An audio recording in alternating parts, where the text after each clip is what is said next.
like people associate soca and crop over Crop over with is culture. culture dominantly. Yeah. Like I mean, like 99% of what I hear and see, like people would think that is art or culture, but Mm. then someone mentioned the way we worship, Right.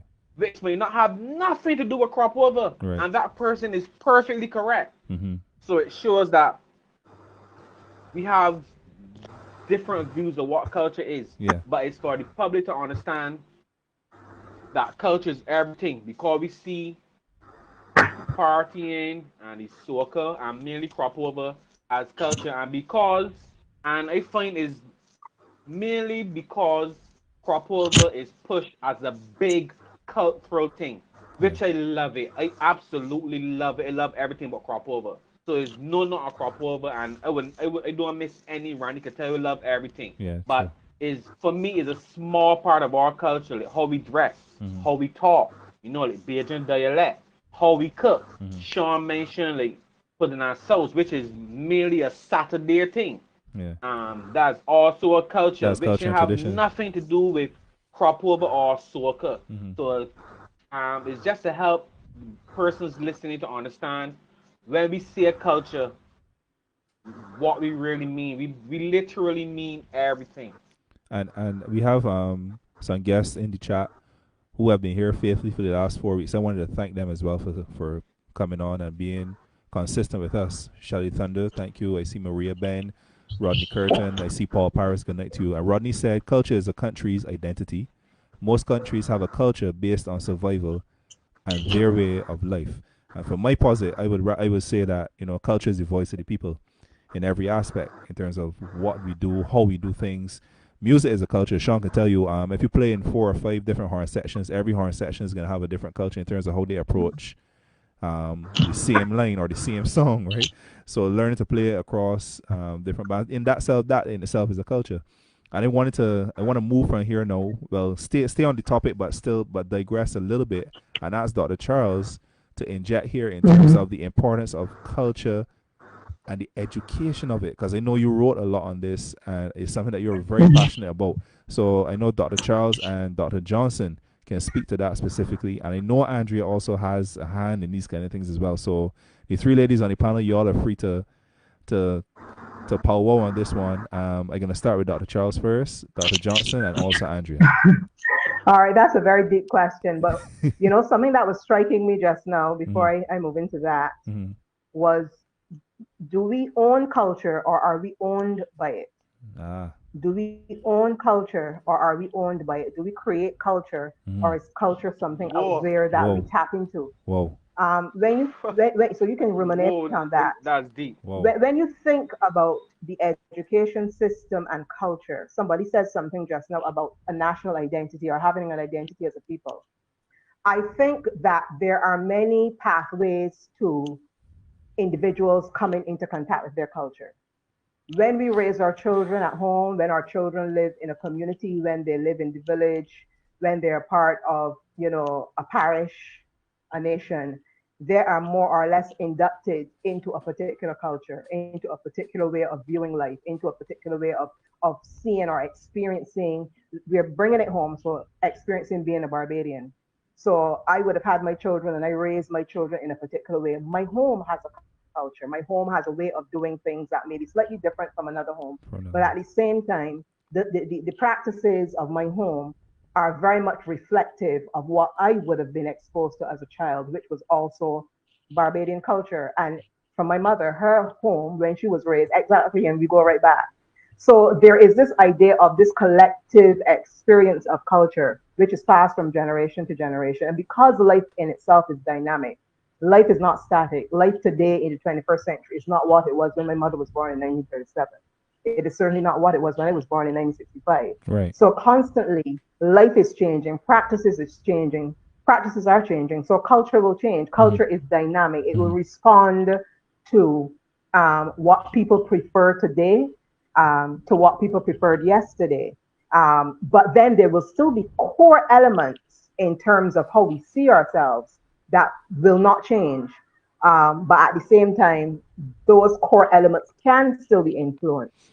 They Right. can be influenced by nuances of changes in local culture or from external influences. And we hear things like cultural penetration. You spoke just now about twerking. We talk about the Americanization of Barbados, etc. Barbados becoming more cosmopolitan than it was a village culture perhaps in the past. So we have those nuances of changes which are impacting how we experience culture. And then we keep rebirthing and modifying our culture to suit how we are growing and changing and how we are seeing ourselves today as a global community, more so than maybe a Barbados community because of the internet and the impact of the digital age, and etc. So when you talk about education and the role that education must play in culture, I think that education must play a part in terms of connecting the dots, connecting us to our historical past, connecting us to where we came from. And certainly with all of the agitation today with Black Lives Matter and so on, there's a call not just to identify ourselves as people who were slaves, that we came from slaves, but that we came from kings and that we came from queens. So let's go back. Let's go back to who we were as Africans before we were enslaved. You know, and I think that's a part of our education as well, in terms of helping us to connect our identity as a Black people, or if we're not Black, connect our identity to wherever we came from. And what about the preservation of like oral traditions too? Pardon? The preservation of oral traditions, and you know that's part of connecting the dots. Exactly, as a part of passing on. So when we think of education and culture, we don't only want to think of it in terms of formal education. That is important in terms of what is taught in school, but also the informal education that we get at home, what we learn in our communities. And I think today, some of us in my age range and perhaps a bit younger are talking about missing something in our society, missing that sense of connection, that sense of the extended family, that sense of the elders in the community who passed on certain traditions or certain morals to us, that we are missing today. There's that disconnection among generations to some degree. And those are elements of our culture that we're missing, that we're seeking to recapture. Right. So I think education is important in terms of setting the stage, connecting the dots, giving students that information that they need, but also creating experiences for students where they get to understand that culture. It is not just something you read about in books, but it is about your lived experiences and how those experiences are going to change and morph into other experiences as we learn more about ourselves, as we seek to redefine ourselves. Thank you so much, Dr. Charles. Dr. Johnson, and then Andrea. Okay, I'd just like to go back a bit to say that culture is not static. We said that culture changes and it is impacted by external cultural influences. Interestingly, I'm listening to all the conversations and everyone is mentioning something about traditions. At this point, I'd like to introduce another term to you.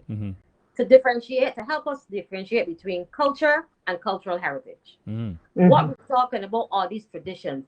Learning to cook the cookoo, the way we cook, the pass on the oral traditions, the ways we worship, they all fall into cultural heritage.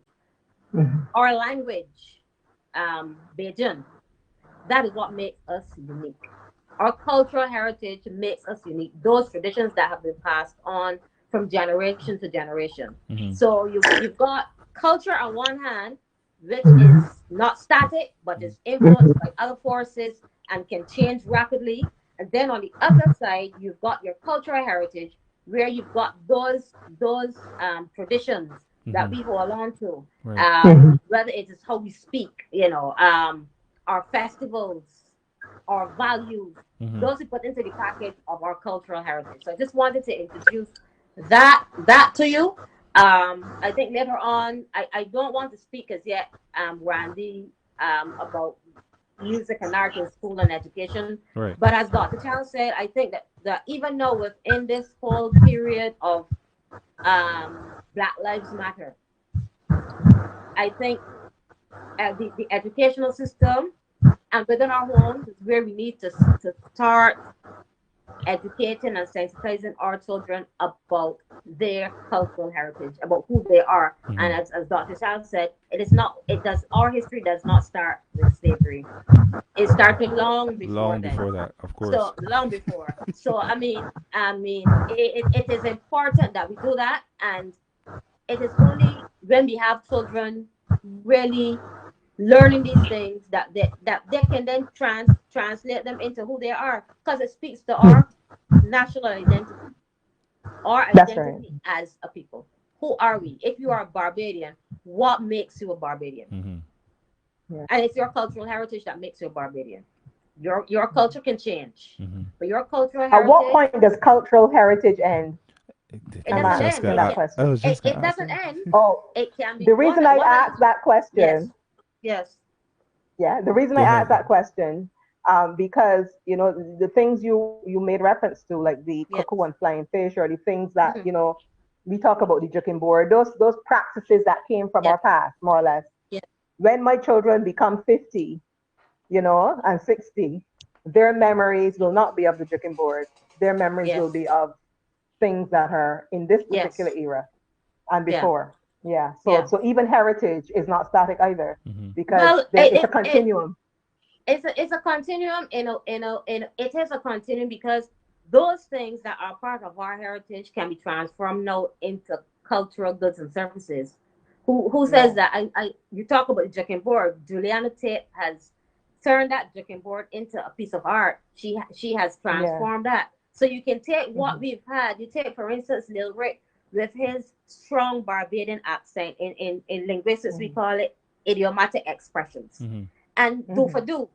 That is something our grandparents would have said years and years ago.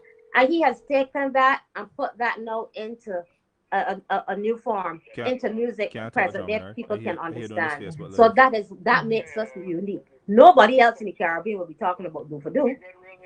But it is sort of those expressions that's part of our cultural heritage that can be used then to transform into something else. Okay, and Andrea? Yes, we agree, we accept, we understand that culture is fluid. We are beginning to understand through what Dr. Johnson said and Dr. Charles said, that there is intangible cultural heritage and there is tangible cultural heritage. So the speech and the ways of cooking are intangible, and the juking board is tangible. It would be remiss of me as an unapologetic Pan-African if I did not bring this discussion about culture broader, and then bring it back into the specific question that you are asking. My two female colleagues referenced our African story, and I say our story as opposed to his story, because it is our story, not history, his story. And who we are, who we identify as a people will impact and influence how we live, how we express the culture that we practice. And we all know that we are Africans. As Peter Tosh said, no matter where you come from, as long as you're a black man or woman, you're an African. So that is the underpinning of who we are as a cultural grouping. We are Africans, and studies upon studies have been done about the retentions of African heritage, tangible and intangible, among the Caribbean people. We know that some Africans were stolen, and we know that they were sold. And the ones that were stolen and sold went to different parts of the world. And those people who went to different parts of the world came to the Caribbean as well as Africans. We know that continental Africans, were in the Caribbean even before Columbus. So all of that Africanness impacts on us as a people.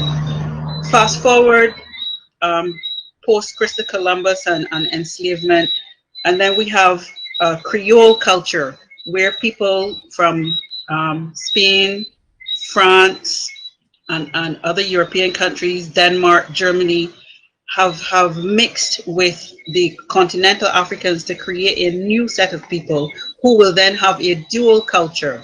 And we have that also in our Barbadian society. So when we talk about culture in education, I would say culture is education, whether it is formal education in an educational institution, or the lived the way we live every day, our lived experience. So your question about culture in the schools, Randy, is I think Sharon and Denise really put it in a way that you can't deny. You can't get away from it. What I have an issue with is how it is introduced or expressed or portrayed or taught in schools.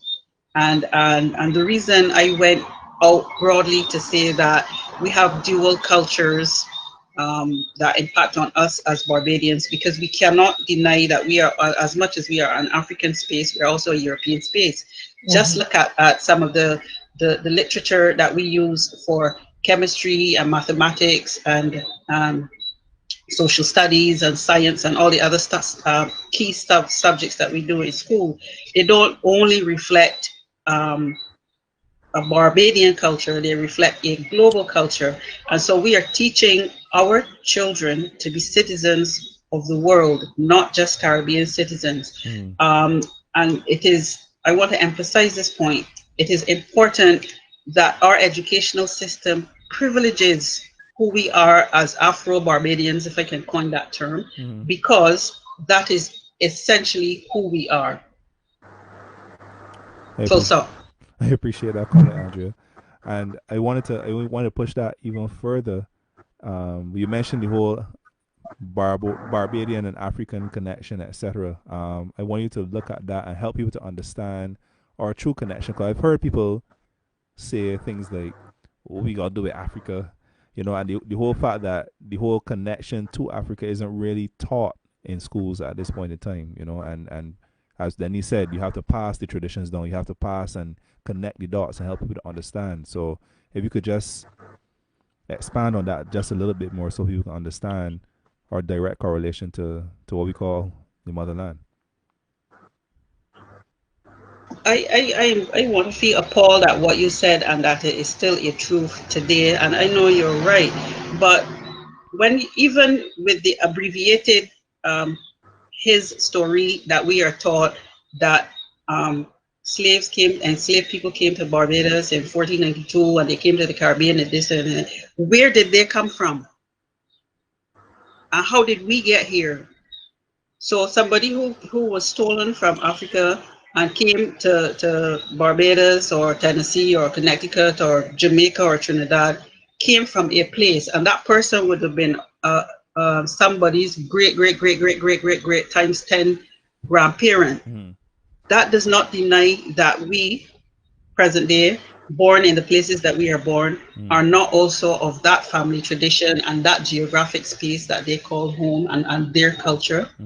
There's a joke that goes around: if a Chinese is born in the Philippines, is that Chinese a Philippine?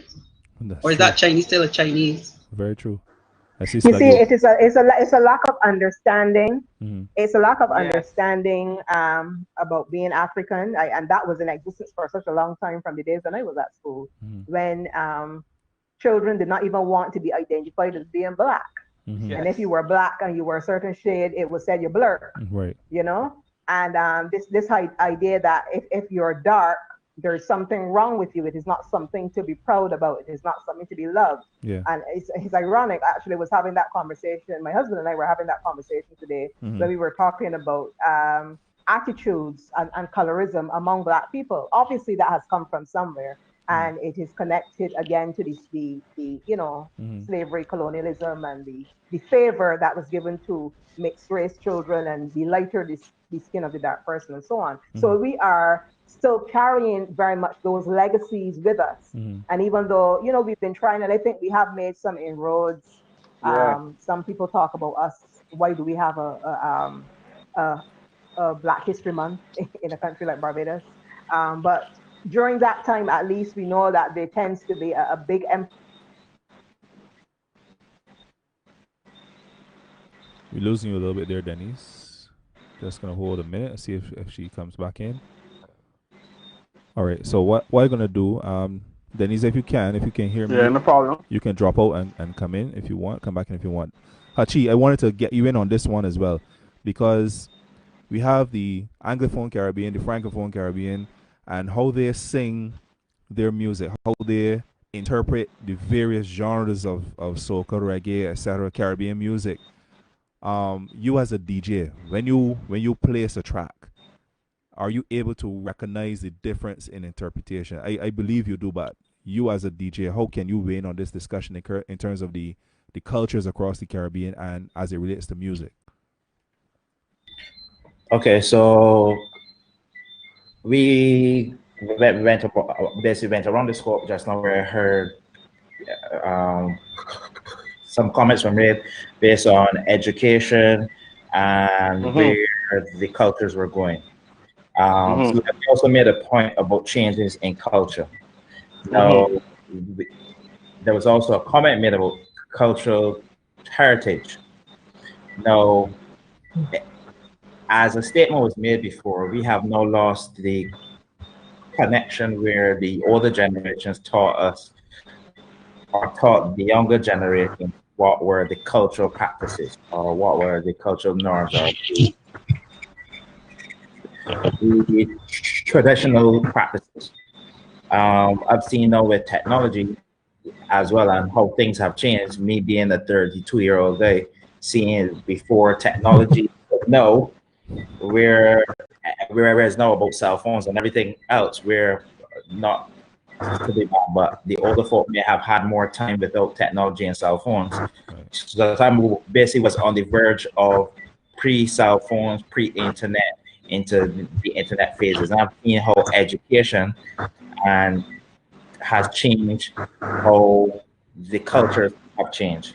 I've also seen how the technology has now influenced the connections between the older generation and the younger generation, which has now affected how the culture is changing as well.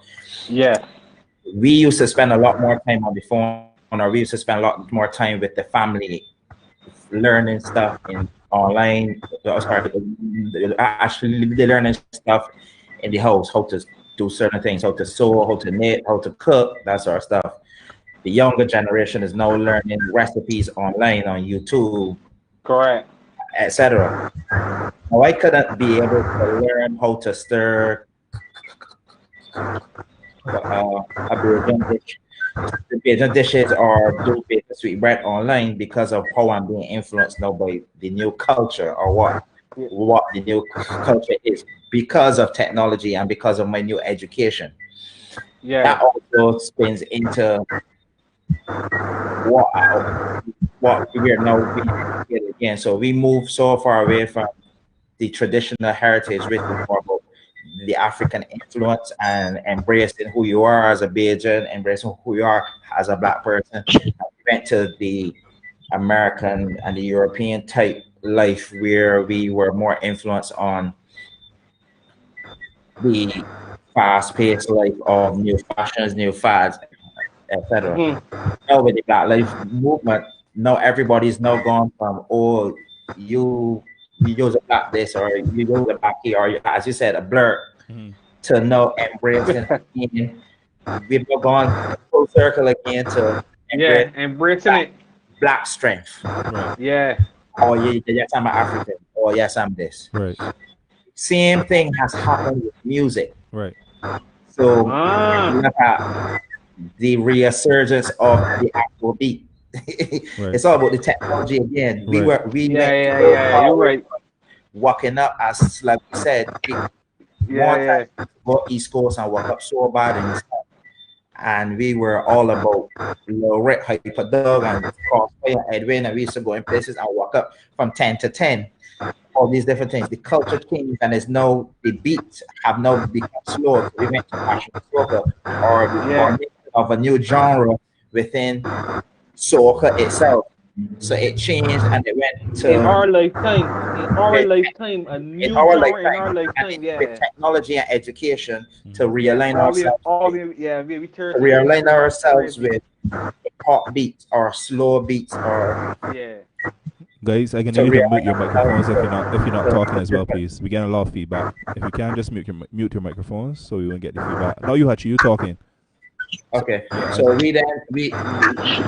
we were re-educated again to move away from the fast dance and walking up Afro type of what we were before, and we were re-educated to come full circle again back into Afro beats now. So if you look at how the music was influenced over the last, let me say, 15 years, it was fast soca.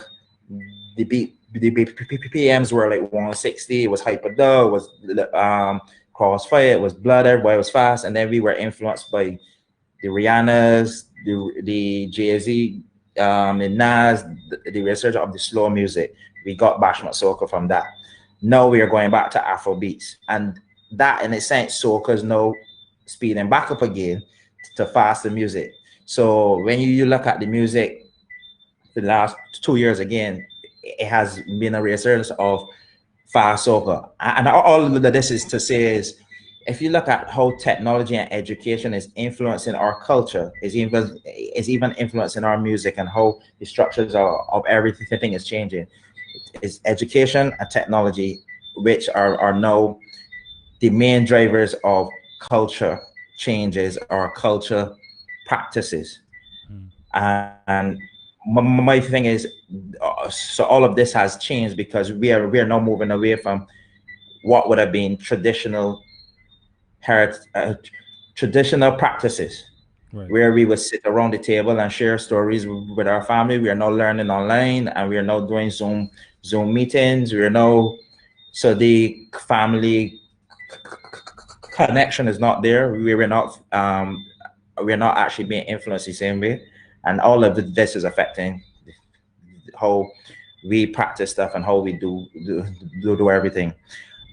Music. So then, for me now, I have to watch to see how the culture is being influenced, or was the practices to now promote my events different, to how to play music different, how to party different, and how to cater to the audiences that I'm now actually entertaining. Mm-hmm. That's a very, very, very interesting perspective. Yes, Andrea, go ahead. Randy, I want to make a point here because Hachi said bashment, and we were just talking about intangible heritage and tangible heritage, and language and the Bajan idioms are part of what makes us uniquely Barbadian, as expressed by Dr. Johnson, using Lil Rick as an example. I want to put here that bashment was a response to the continuous Trini sounding accent in the Bajan soca music. Mm-hmm. And let me just leave that there. Drop that little bomb and leave it there. You said it bashment in soca was a reaction to keeping what was Bajan, and not the soca that was Trini influenced in Barbados. You said it's a reaction. So perhaps you might want to segue. Yes, you might want to segue now to that next question about arts and the competition, telling other art forms. I want you to tie down the date. Circa what year are you talking about? Because we can tie bashment soca probably to years before where you're referencing. So what year would you reference? All bashment. Lil Rick did it unapologetically from Star, and still doing it all now. Okay, just we've had other people. Peter Ram does it sometimes. We've had other people who have done it, but with the genre and giving it a name, that has solidified it beyond a shadow of a doubt. That's all I'm saying. No problem. No, I agree with you. No, I just want to get a timeline because I know Sluggy passionate about this. Sean had a point, so let Sean finish his point, and then Sluggy can come in terms of the evolution of bashment where it would have started. Right, Andrea. I just wanted to ask this: your statement is validated by what? You said it's a response to the Trinidadian influence and phrasing and stuff. Like, why? I want to know how you got there. Like, how did you get to the point where you said that our modern day bashment is a response to that? By talking to some of the exponents of it and hearing their reasoning for singing in their Bajan accent. Why is it Bajan? Why am I saying like a Trinifa? Okay.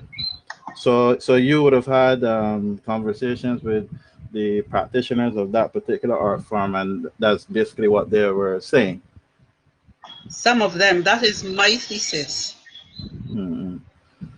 Okay, because I remember what happened around that time was it became significantly easier and cheaper for the average Joe, if I could use that term, to create their own music and share it with their friends down the gap, and have somebody that going to school with them or went to school with them jump on a rhythm and sing. So everybody was able now to express and share whatever voice they have. For example, the guys on the block, and I use this word block very, very loosely and not in any kind of derogatory way. Just guys just liming and hanging out and as they call it, reasoning. Right. And sometimes they might come up with some very profound statements and reasonings. And it became easier for them to put their voice digitally in a format where they can now share it and not only share it by playing it on a tape and letting somebody hear, but sending it out via BBM at the time, BlackBerry Messenger, and now WhatsApp and posting and stuff, because lots of the Bashment songs were very popular on YouTube and Facebook long before the average public even knew what the song was. By the time it came to, well, I don't want to say radio, but the facts that the DJs would play at, there are a lot of the Bashment songs that are very popular that the average Bajan don't know, just simply because the method of sharing, because the traditional radio wouldn't play those kind of songs. So it was just interesting to hear that there were some exponents of the arts that said that was a direct response to not wanting to sound like a Trinidad, because I've never heard that before. Never heard that one before. Yeah, I'm surprised too. Sluggy, you have anything on that point? I know there's a very interesting point for you as well.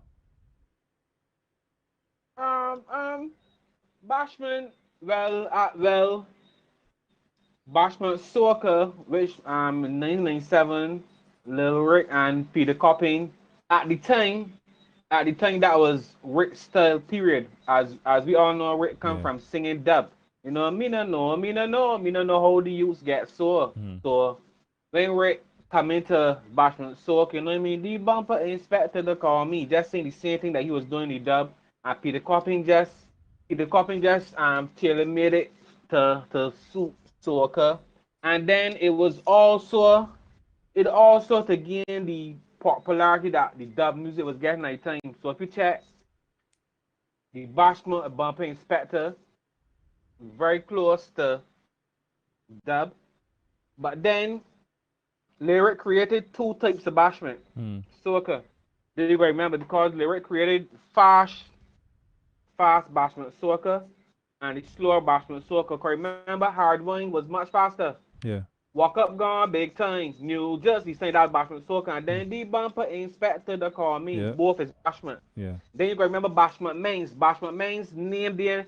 Bashment main name is off of Bashment soca. Push, shove, push, shove. Very fast music. But then remember Bashment today is like dub music. Crank click up on the RP. You know what I mean? So Bashment today is more similar to dub.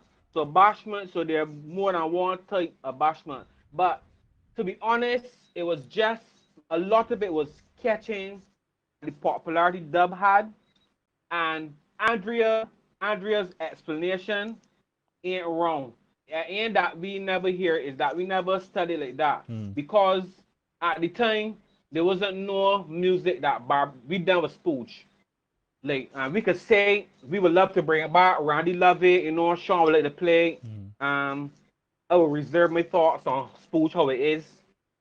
But there wasn't no music that was ours. Like we all know soca and calypso is Trinidad. We all know reggae, Jamaica. We all know hip hop, America. Although a Barbadian helped create hip hop, it still was done in North America. All right, good. So now lyric style, that Bashment style on these soca fused the beat. Was the only music we had that was getting popular. If you check it on today in 2020, Bashment soca is all we got. You know what I mean? Soca is not ours, reggae is not ours. You know, Bashment and Spooge. Yeah. So what Andre's saying is not wrong. You know what I mean? We want it to be as far away from the Trini as possible. We want something that was ours that we could celebrate. And if you check, that's a huge part of why Lyric is so popular, because he's unapologetically Barbadian. You know what I mean? Like somebody said about do for do, you know, like that's Barbadian. You can't get more Bajan than that. So Lyric and Peter Copping did it purposely. So what Andre's saying in wrong is just that we never studied from that side. Yeah. But if you check it, it is absolutely correct, because I prefer to sing the bumper inspector that call me than to sing sound like a Trini. And I love Trini music. Right. But just that I prefer to feel like me. Like how we here talking, now I speak pure Bajan. I speak Bajan all the time. So it's easy for me to speak like this and put it on the rhythm and talk to a woman in pure Bajan and put it on the beat, sweet. Right, Easy to right, do that because it's me. We ain't gonna try. Right. It's naturally Bajan. So Andre is perfectly correct. Just we never hear it explained like that. But I've heard that a Very lot. true. So I wanted to Actually, I've read something like that in Dr. Ricky Braffit's book. I have this conversation with Randy when Ricky was speaking about how the Trinidadians see us and see how we sing calypso. They used to laugh at us. They used to love Gabby only. I wanted to get Hachi to pull that out. Really sing. That's what I was trying to pull out Hachi with that. That was what I was trying to pull out Hachi with that question with the Anglophone and the Francophone influence on how we phrase and such like. Yeah, but Sluggy, we do the same thing to the French influenced Caribbean. Like when we hear music from what we call the islands, sometimes we laugh too. We go like, "What's that?" And really singing. But like, that's what singing like that. That's what is down there. You gotta tell me what you mean. You gotta tell me what you mean. So no, being serious. I never heard music from the French. That sound laughable. When I said French, I don't mean I talking about French influenced. French. I know what you mean, but I know what you mean with French, but I know what you mean Zouk. All right, so like no. There are some songs that you might hear coming out of St. Vincent or Grenada. It's just a boy moving, but the microphone was mute, so check it. Denise, Dr. Charles, I think your mic is muted. Just unmute your mic. Yeah, I just opened it. Sorry. No problem. I was just thinking in our discussion of culture and identity, why is it so difficult for us as Barbadians to own what is ours? Why have we rejected it? Why do we want to sound like Trinidadians when we're singing calypso? No, I'm glad you said that. Hold on 1 minute. Like Jamaicans? There is a comment in the chat. That's another discussion. There's a comment in the chat we're talking. by Rodney Curtin. I love that, man. I love it. Mr. Rodney Curtin just said our soca is based on a Trini influence as well. All right, so this is where we need to look at the historical context for soca music. And I know Sean can speak to this. Well, actually, Dr. Charles can speak to this because I was going to ask you a question about that, as well as Dr. Johnson, because I know this is your area and y'all can speak to the historical context. Good evening to Sir Roger Gittins. And I want to say thank you again to 94.7 FM for streaming this for us, and also to Trident 10 TV for streaming live on YouTube.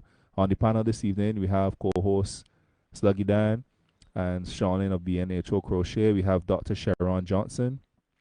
We have Dr. Denise Charles. We have Mr. Danilo Hutchinson, a.k.a. DJ Hutchie, and we have Miss Andrea King. So over to you, Dr. Charles and Dr. Johnson. Sean, I think Sean, to answer that question. Sean has finished Randy before. Sorry. Oh, yeah. Sorry, Sean, you had a point. You were saying something. Sorry, Sean. My bad. I can't even remember what I was talking about. You were speaking about the French. Don't worry, the French. Right. There are some songs that we mostly almost immediately go to something laughable, something funny or jokey about it. A hotline, that's funny. That's yeah. You know, even like sometimes maybe even in the way they do their production or arrangement, it may sound a bit unorthodox from what we are the sounds that we are accustomed hearing. And I figured that might be the same thing with the topics too. Yeah, with the same thing with the Trinidadians. With our early attempt at soca and calypso, you know, in terms of phrasing and stuff. But what I think it was Dr. Charles. She's on the other side now, so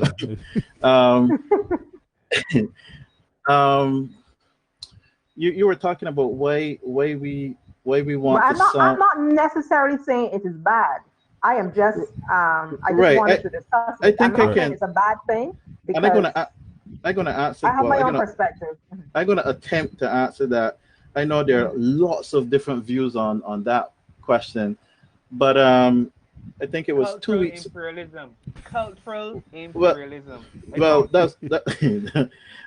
Last week when I was talking about classical music and having to play someone else's music and their interpretation of, and you basically submerging yourself in that particular culture or time, and you are playing European music, so you want to represent the composer and the time period of which you are playing to sound as authentic as possible. Okay. Similarly, if you're going to play a style like jazz or well any kind of musical style, salsa, you want a certain level of authenticity and believability in executing this particular genre. I assume that that might Yeah. initially be the case with soca and calypso, where the persons who were dominant and prominent in this genre was in Trinidad. So the baseline standard was to look Yes. at the To ones in sound yes. Trinidad, the Black Stallions and the so I assume that that's where that initially came from. Mhm. Um, then, as it relates to not wanting our own, the backlash that you might get from the older generation as it relates to bashment soca. The subject matter of bashment soca is no different from the traditional soca music. Uh-huh. It's the same thing. It's almost like a R&B love song versus a hip hop Mhm. talking about the sexuality and women, and it's basically the same Mute, thing, just mute mic, packaged mute differently. mic, mute mic, So please. I think what happened is that because we are so heavily educated to be perfectly English, and dialect is seen as a measurement of Is intellectuality. it about dialect? You want to run me a line as an If I example? no, You want to give a line? I'm saying to you the backlash that you might get from the older generation as it relates to bashment soca might be the I mhm, sound, that rawness that you are beaten at school to not sound like mhm, you know what I mean? Like what, like you would always be corrected at school. You need to speak properly. Your English needs, your verbs and subject need to agree. All of so bashment soca say like, you see that? Look, I ain't about that is a beer. I want to talk how you want to talk. I ain't want to experience this whole thing. You wear how I hear it. When people get on the block, I ain't about the thinking. And that is what we're going with. But again, that might offend some people who use dialect, the dialect speaking as a measurement of your education level, your intellectuality, Mm. which we know now that it has nothing to do with anything of the sort. All right, so Dr. Charles or Dr. Johnson, you both wanted to weigh in on that topic in terms of culture and the historical context for soca music, because as Mr. Curtin said, we have a lot of Trini influence, and if you look at it, people usually say soca originates from Trinidad. So if you're going to be authentic to the genre, are we copying or are we using and modifying? I think. Granny, okay, Uh, okay, let her oh, go. oh, you You want want to go? go? Go ahead, Dr. Johnson. Okay. And You welcome go to ahead. Paul, Granny, I Paul think it Paris. goes Welcome, even Paul. further back. We have a Can I problem whereby we don't seem to be able to accept what is ours. And it goes further back than even the soccer conundrum. Um, you spoke about school a little earlier, and we did not embrace the genius of Jackie Opel, who was influential in the development of music in Jamaica. Mm-hmm. And we do not, we've had an education system that there are some that refuse to recognize the fact that Barbados has two languages, English and Bajan. I'm Beijing, yeah. In other parts of the world, there are places that their national language is codified. It is written in books. St. Lucia is probably the only country in the Caribbean that has done that. Mm-hmm. Barbados has started. There's a Caribbean um, book of Caribbean usage done by Dr. Alsop. But in truth and fact, we have not embraced a lot of things that are part of us as Barbadians. We tend to always, and it goes back to how we were taught. If it came from England, it was better than what we have. I mean, it pains me to hear people talk about broken English. Right. Why should our dialect be referred to as broken English? Then people in London cannot understand what someone in Liverpool is saying, and they would never say it. They would never say English. that. Very true. So it goes further. It is part of a process of us healing ourselves and understanding that what we have has merit.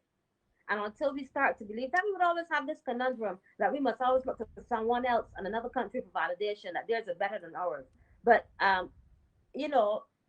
Bashment Soca, for me, that there is something about Bashment Soca. You might not like the lyrics, but the whole thought pattern, the whole way that these guys can transform these lyrics into this almost poetic fashion, bringing in all of the things that we know and hear in our Bajan dialect. There's nobody else in the region that can do that. Yeah, very because true. Nobody else can speak like a Bajan. It's very true. But it's Bashment. Yes. Go ahead, Dr. Charles.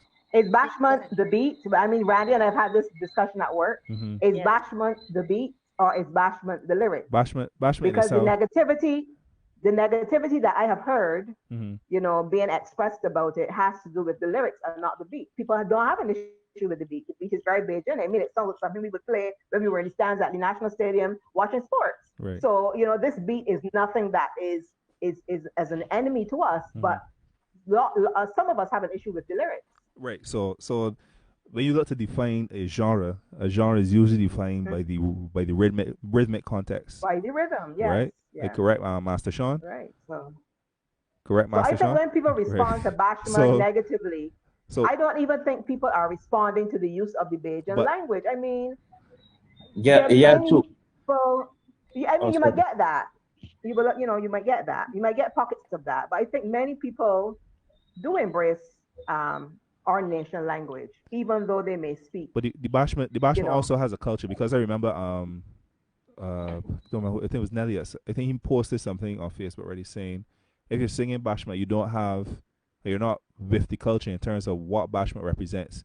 Then are Understood. you really singing Bashment, right? And that's another bone of contention as well, because Calypso is the So master. you as can't they call it. sing something positive on a Bashment. You beat. can.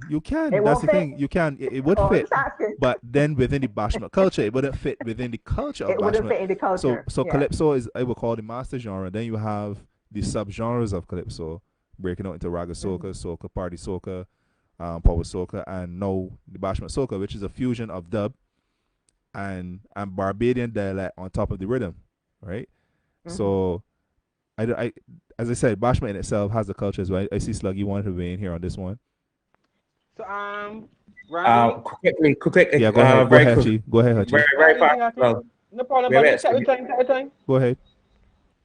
Go ahead, also Hachi. too, there are a lot of Bashment rhythms that have different artists from different markets on them. So Bashment is really the instrumental or the rhythm, because Right. if I create a Bashment rhythm, all Bajans may not necessarily be on the Bashment rhythm. I may send it to Trinidad to also get 2 artists to feature on it, or to Grenada, or to St. Lucia. So we had artists from St. Lucia on Bashment beats. We had Yes. Trinidad artists already on Bashment beats. So Bashment Yes. is the rhythm, the genre, the pace, the way the music is structured. That's all it is. Correct. Yeah, and it rules. And Hachi, that's a great point, because I was just going to ask Randy 2 things. One, because of the COVID, we forget that we was traveling this year. It's still slipping my mind, but remember we traveled this year, and we heard Bashment Soca. Every time we were in the vehicle or something, like, holler, Randy, what type of music is that these men singing? And you holler, boy, sound like Bashment to me, but in Bajans. Yeah. One, you remember that in Trinidad, Randy, when we Correct. met with Waltz? Yeah. Correct. Right, I remember. And right, and 2, like in 1999, I think Larry had Trigger happy gunman tormenting the island, claiming them in shorter. Remember that song? Where Yeah. they had a big shoot up on the street with some bad man and a couple of police. Man get hold up by big thief, trouble in the West Indies. All I hear that's positive lyrics, and that's No, Bashment. that's Bashment too. So it's just that Rick ain't singing about jerking down somebody bottom, but Rick got songs on Bashment beats that positive. And Saul, not that ain't more artists, but these are my brain now. Saul, for a good couple years now, I was realizing that Saul was singing positive messages on Bashment so it could be. Yeah. Right, and I think Isn't Steffi's one that he won with the first time a female empowerment song? Take off something and pelt it with. No, he Female empowerment. do that for the changed up for finals. finals. He do that for the finals, but that was derogatory. Which I don't mind. Not that. But that's part of the culture. But when That's he part said of the take off culture. something, that was just about taking off your clothes and your underwear and thing. But he adjusted it for the finals, competition. What It was very I'm clever. speaking about the finals rendition. Right. I'm not talking about Very- the The very- finals rendition don't be the song. was Finals overall. rendition is that for the finals night only. It was But the song clever. itself, It was nah. very clever. On the night, it was very, very But clever. but it was, I must say it was genius, because you're right, Yeah. Andrea. He took off something and changed what I was thinking, because he talk about mental health, he talk about stigmatization, Take off the he taxes, talk the stress of about taxing, and all sorts of things. He went right, in, yeah. right, correct. So you are very right, because I was thinking close, but he showed me well. We were thinking, but not necessarily what he's saying. So I gotta take that back now. I think about it, because when he's singing, he didn't speak about clothes. When he take off clothes, it was another meaning, Yeah. and it is his song. It is. So Andrea, let me rephrase that. Let me come back and hold back. It is his song, and he did coin it a positive way. So I can't say that he wasn't singing anything positive. So you are correct, take that back, because he did more than once too. He did it at Beer Fest too. Correct. Yeah, he did it about 3 places that he saw. So great point, Andrea. So now Go we ahead, man, now we mentioned the word competition. Now I want to throw this out at Denise and Sharon again. Then we can come back across the other side of the panel, because this kind of starts with y'all, right? As the two Caribbean intellectuals in the panel. Yes. Denise, as someone who has Let me kids mute who back. are heavily involved in creative arts, you being a creative yourself, Sharon being a creative herself, Andrea creative, should other forms of art be given the opportunity to compete for money, similar to Calypso? That is one of the other contentious topics we have here. Or should there just be opportunity to make money for creatives, or however you care to swing it?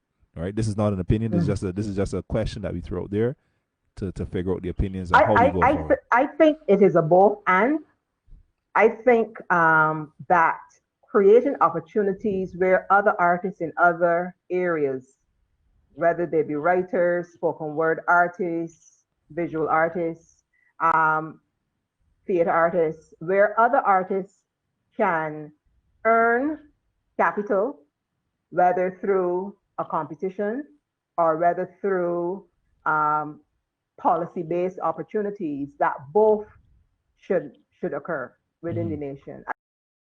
I think that opportunities for artists to make money across the board, what that will do is that it will leverage Yeah. the arts on the whole, and what it will do, it would take us out of this pigeonhole belief that one type of art is perhaps superior to the next, especially when it comes to the Crop Over Festival and the policymakers when it comes to culture in Barbados. They're always talking about, even when it comes to the festival, saying, oh, it's more than a carnival, or it's not just about Calypso, we're doing this, we're doing that. You know, this is another thing we've added to it. You can view this art exhibition, you can go to this cultural show, you know, so they keep trying to diversify what you can experience during Crop Over. But at the end of the day, you put most of the money into a particular competition where it only caters to a particular type of art. So when you do that, you are delegitimizing what you just said. Exactly. You know, so I think in order to add greater validity to what they're saying about art and how we must view the arts on the whole in the nation, and how all the arts must be embraced, and especially when you come to the whole question of developing our creative capital and really promoting what we have to offer as a nation and putting it on a global stage, then I think we must see that investment. You must put your money where your mouth is. We must see significant funding, funding for artists to be able to practice their craft, as well as if we go the route of competitions, competitions where they're also being handsomely rewarded for their particular craft. So I think we need to see it across the board. Thank you, Dr. I've been a Johnson. writer for years, and I mean, other than the Frank Collins Literary Endowment Award, $10,000. Yeah. Come on. Dr. Johnson. Yeah, I think as Denise said, there needs to be a more level playing field when it comes to the development of the sector. But to my mind, I don't think it can all be tied to competitions. Competitions are one-off.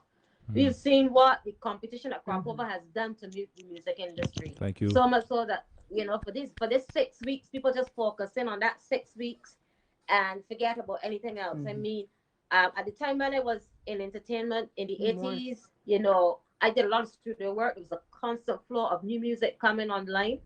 And basically this small focus on this 6 weeks has sort of shut down a big part of the entertainment sector, in that people just forget that there are other countries outside of Barbados. There's that whole African continent.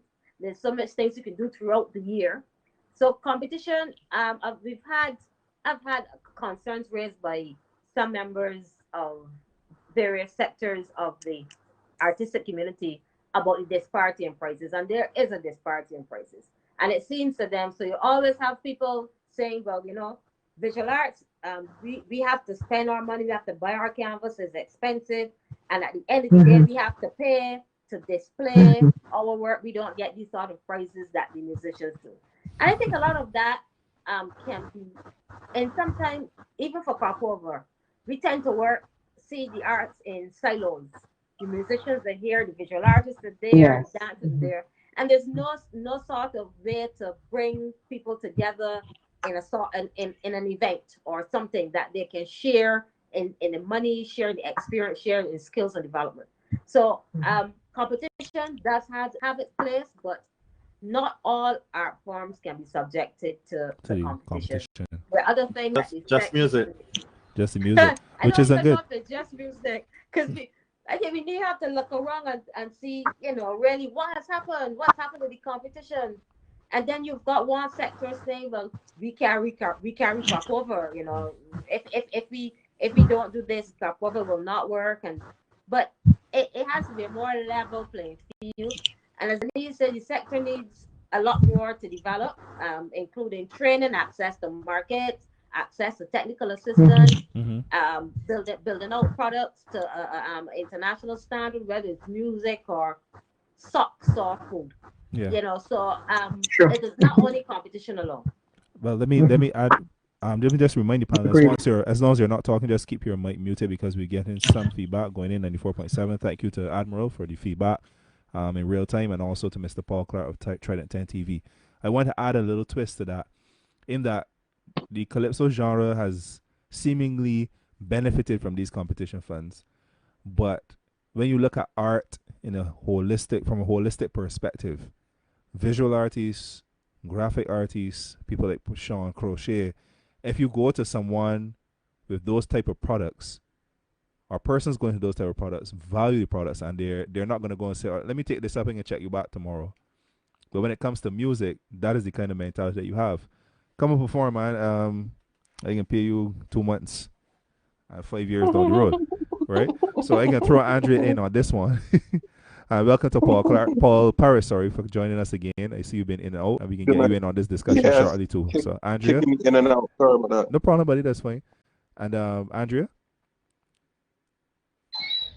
I do not think that at this stage of our creative and artistic evolution, given the policy decisions that have been made more than 20 years ago, that there is room for competition.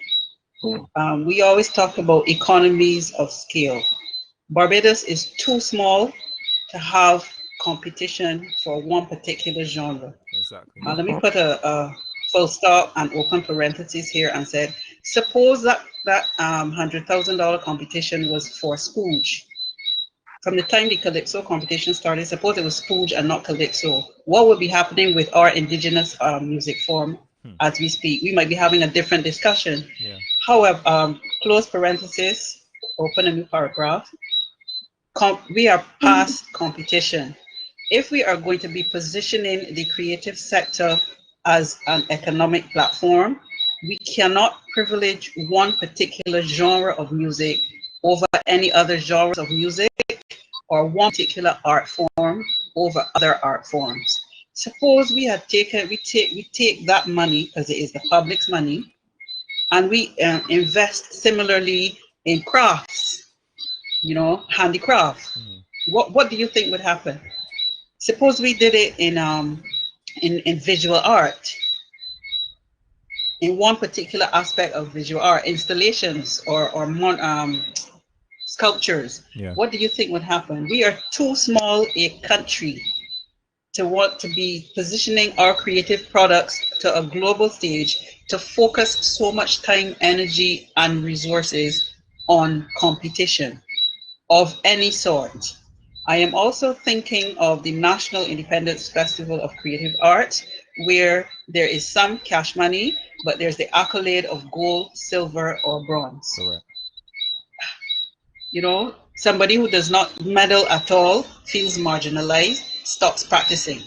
Somebody who gets a bronze wants to aspire for a gold, fine. But somebody who gets a gold, everybody else is saying, why did they get a gold and not me? Is my creativity and talent not enough? Competition has its place. It is not on a national stage. And I'm glad you said that, Andrew. I want 1 minute, Sean. Just let me throw this out so that Paul Hachi and DJ Kai, welcome to DJ Kai, can get in on this. So Paul, I want you to speak to that question before about competition and its place, and then from Hachi and DJ Kai's perspective, when an artist doesn't make it to the competition, your seeming perspective of that song or the artist based on the result of the competition, whether they don't make it, whether they make it, then the position that they fall, how does that, how are you influenced by that? Given what Andrea said and the fact that, competition breeds content as well, and, kind of gives a perspective. Go ahead, Sean, Paul, and then DJ Hachi and DJ Kai. All right, Andrea, I'm so glad you brought up the NIFCA thing, because I had some contentions with NIFCA for a number of years now. And one of the main components that I hate about NIFCA is that whole accolades and award system, because it competitionizes what's supposed to be a cultural give back by the best of the best in Barbados, or people who just have something to share and want to be part of this national exchange of creative arts. And when you place an award, gold, bronze, silver, you have some cash prizes and stuff, it turns it into almost like a competition. And professionals hate competition because, again, as you say, what if you have, let's say, a Michelin star chef who enters in the culinary arts and does not medal? Like, what does that say about their talents as a professional? So you would find then that in NIFCA, in the performing arts, you are not getting the persons who are always on the national stage, who are the first ones to call when there's a big event, the musicians that you would normally see pop up in lots of festivals around the Caribbean and the jazz festivals. You're not seeing those on the NIFCA stage. Why not? Why are those Barbadians that don't feel like they can give to their country via this NIFCA route? Again, I can only assume, and this is why I bowed out of that, is because it's too competitionized. And I think if we get rid of that whole, it's similar. I remember studying in New York and going to Union Square, going to Prospect Park, going to Central Park, and seeing Brian McKnight and Mariah Carey and a circus type performance and stuff for free. And there was nothing after. There was no who is the best, who got a goal. It was just the cultural practitioners of America giving back to America. And I think that's where NIFCA really needs to go. So I'm really glad that you brought up that whole issue in NIFCA, because it kind of places the same issues that a person might have with the competition during crop over. Now you have this competitionized type event, as for NIFCA, primarily dominated by school children. I don't know what that's doing for our culture. I know Denny's and I have a thought on that, but we can't speak to that right now. So Paul, I can Well, have to Paul. we can't deny that Denny's, the your mic is NIFTA muted. stage Denny's, your serves mic a is muted. purpose. Sorry, Andrea. I'm not denying that. I'm just saying. Yeah, right. No. I'm saying right. So I'm going on to say that the NIFTA stage serves a purpose as we in the cultural community like to say a nursery for Yes, expression of talent. I think there's a developmental aspect to it. When you're saying you're not seeing certain people on the NIFCA stage because they have passed through it and they're past that. You know, there was a time when Adrian Green, there was a time when Adrian Green was at NIFCA every single year. He was at NIFCA for several years and he no longer does NIFCA because he no longer needs to do it. So, you know, I think that for some individuals, they will thrive in a competition. I have heard young people say they love competition. They think the competition motivates them to excellence, you know, and they don't respond negatively to competition. So I think it is perhaps a generational thing as well. You will find that school children, while they may seem to get nervous and so on, they actually thrive in a competitive framework. You know, for older people who are artists at a certain level, they may think, well, that's not for me. I don't wish to compete. I wish to share my art in a different space. For some people, they enter and it does not matter whether they medal or not. They just want to contribute to the festival. So I think everyone, you know, people will be at different stages and people will feel different ways about it as artists. All right, can you share, Dr. Charles, your views on the medal system and why is it important and necessary to be in place? Why must there be an award? I don't know the thinking behind it because I was never a part of that discussion. But how I see it is that when you enter NIFCA, you are not competing against anyone. You're competing against yourself. So, you know, there are several gold medals. Everybody could get a gold medal if you think about it. Right? We know that's not going to happen. I don't think about it because it doesn't really make sense to me. I'm just throwing that out there. You know, I think more or less you are working, you're attempting to better yourself. I think that's the thinking behind it. I don't know what's the official thinking behind it, but I think that is what perhaps could be the thinking behind it, that you're working really to better yourself in a particular area because you wouldn't. It's like when we give at school something called a criterion reference test. You know, students are being assessed to see what they need to do better.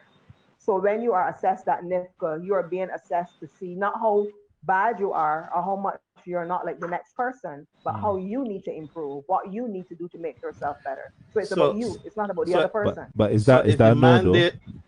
Right. So is the mandate of the National Independence Festival of Creative Arts that we put out there for everybody to develop persons that might be underdeveloped?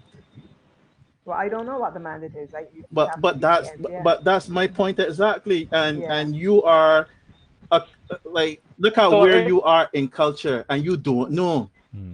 You know what I mean? Like, what does that say? That's what I was gonna say. That I don't think people even know. Right, and that's an interesting perspective, Denise. That is very. I never thought you actually are competing against yourself to make yourself better. But I think people go in there with the thought, I competing against this body, I beat this body, you know, I better than you because I get X, I have never thought of NIFCA like that, and I've entered NIFCA and I've never thought of it in those terms. Never, ever once.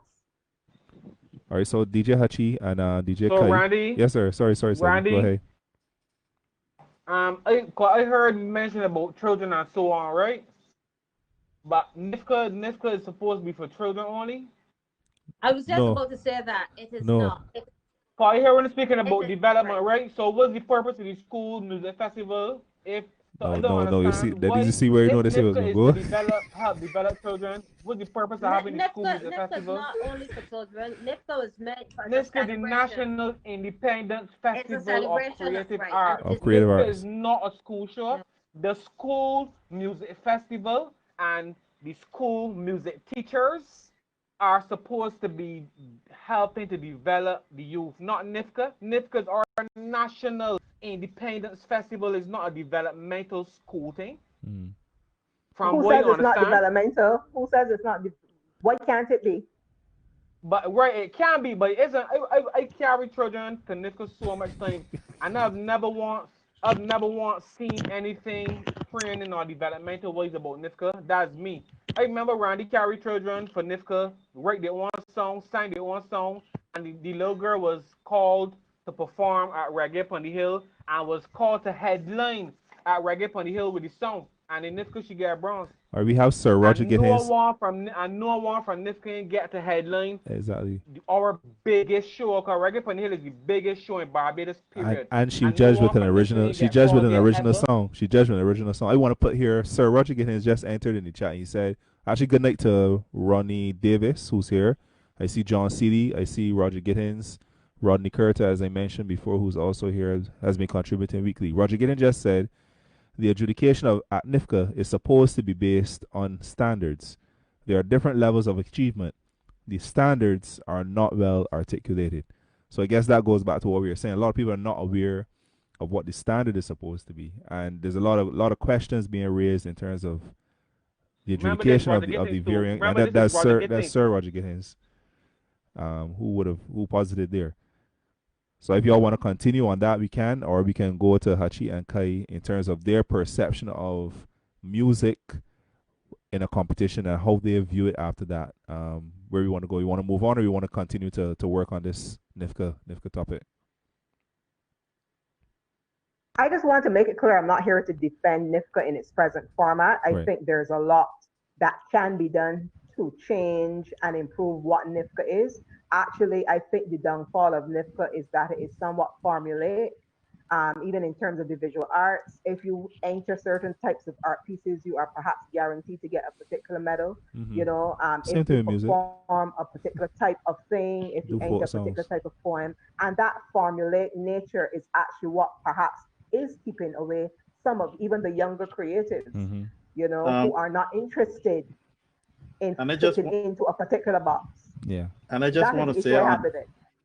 my last comments on NIFCA is that if you have a preliminary and a semifinals and a finals and a award ceremony, I don't care what you call it, it's a competition to me. It is. Yes, it is true. It And is. you know, when we are children, we're dependent on our parent.